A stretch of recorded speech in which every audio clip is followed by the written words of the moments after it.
Hello guys, welcome sa aking YouTube channel at Rexmon Monares Vlogs. So, for today's video guys is nandito naman kami at gagawin naman kami ng panibagong video. So, at ngayon guys, nandito kami ngayon sa SM Ecoland, SM City Ecoland, Davao City. So, dito kami guys sa supermarket sa SM para mamili ng kaunting grocery, yung say basic needs, sabon, shampoo, toothpaste at marami pang iba. So dito guys, at pumunta ko muna kami ng dito may sa may shampoo banda kasi kami kuha muna ng shampoo. So bali ngayon guys is day off kasi, day off ko kasi ngayong araw. So ngayon mamili muna ako ng mga konting grocery sa bahay kasi wala nang stock. So I need to refill. So yan, pili muna kami guys. So hindi yan. So yan, toothpaste. So yan guys, ito yung pinaka importante lalo na pag para maka toothbrush, ganun, toothbrush daw. So ayun na nga, at maghanap pa kami ng ibang basic needs pa na gagamitin namin guys. So this time guys is wala pa kaming kuha na to, alas 6 na ng mga alas 4 na ng hapon. Tapos yan, so before kami away guys, kasi kinabukasan may duty na kami ng aking baby lab. So bali bibili muna ako ng mga basic needs namin dito before kami away.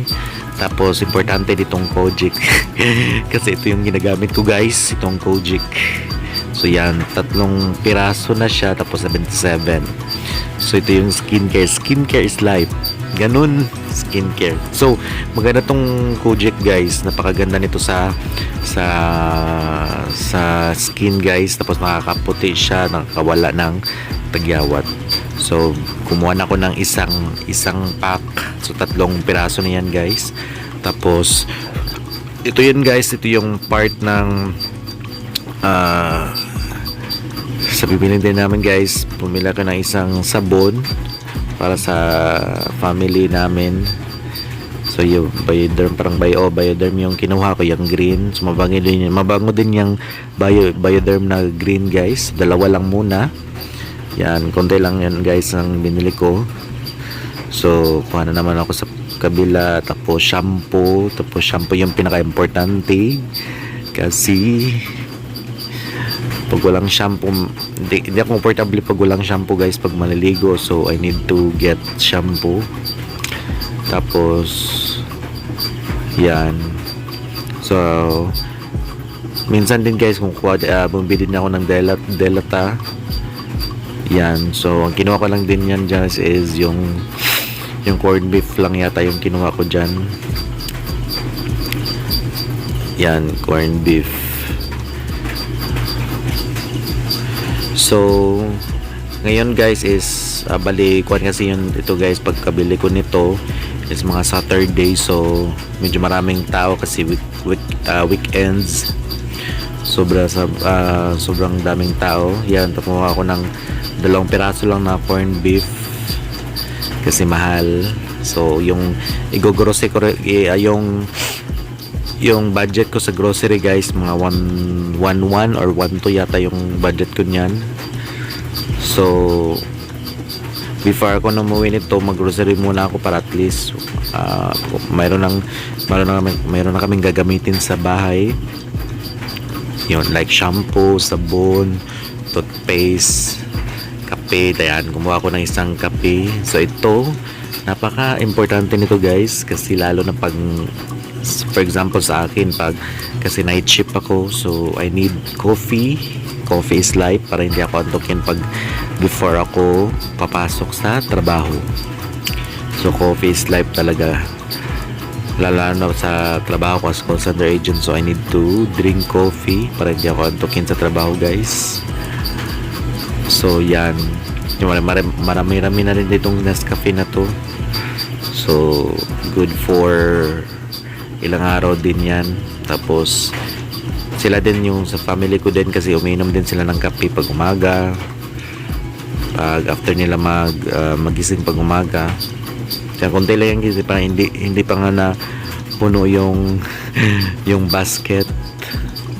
So medyo at this time medyo napagod na kami guys kasi palakad-lakad kami sa SM. Ang tipong alam mo parang bumili kami ng marami pero konti lang yung binili. So ayan. So dito naman tayo sa may mga sa may mga mantika guys. So bibili ako ng mantika din, yung oil, cooking oil. Yan. Kasi importante talaga itong cooking oil guys, especially pag magluluto kasi dati kasi guys bumibili ako lang ng kokonti. So ngayon bumili ako ng mga 900 ml. So importante to guys lalo pag magluto. So importante talaga na palaging may stock ng cooking oil para makakapagluto kami palagi. Yan. So doon ako sa may gilid kumuha ng cooking oil. Maraming mga choices ng cooking oil guys. So yung iba mahal. So nasa 100 plus, yung iba 136. Yan. Tapos may isang cooking oil din dyan guys na mura. Pero parang coconut oil yata yun. Ay yung isa. Yan matigas yan guys. So parang kailangan siya painitin muna para so may mga choices. At kumuha din kami ng isa sa pinaka-importante guys, yung sabon, powder. So powder, so mga 10 peraso lang siguro yung kinuha ko dito guys. So importante to guys, lalo pag maglalaba after day off or every day off, ganon. Tapos ito din guys, itong part sa pagluto, itong suka, tapos then toyo. So isang bote ng suka, tapos isang bote ng toyo. So ito yung one of the pinaka-importante guys pagluluto, kasi kung wala ang toyo ang suka, so walang lasa yung pagkain guys. So I need to get this. So ito yun guys, it's bumili din ako ng itong hotdog. So marami mga pagpipilian din guys. So gusto ko din yung may cheese pero hindi ako nakahanap ng may cheese. So yan, maraming mga pagpipilian dyan guys. May mga tender juicy, tapos iba't iba pa. So ayun na, tender juicy. Masarap din yung tender juicy guys. At ayun na nga guys, nakapili ako. Ito na lang CDO Idol Hotdogs. Ito na lang yung kinuha ko guys. So ito yung suggestion ng Baby Loves ko. So try ko na lang muna. So ito yun at yan, isa lang. So ano pa kaming kukunin. At so ayun na nga guys, at dito na naman kami sa may manukan. Yan. So ang suggestion ng Baby Loves ko is yung ganyan daw. Pero may mura din kasi na yung buo, yung parang yung frozen siguro yun. So yun na lang ang pinili ko. Kumuha ko ng isang kilo ng manok kasi para may pangulam kami sa bahay. At so ayun na nga guys, natapos na rin kami sa pag-grocery.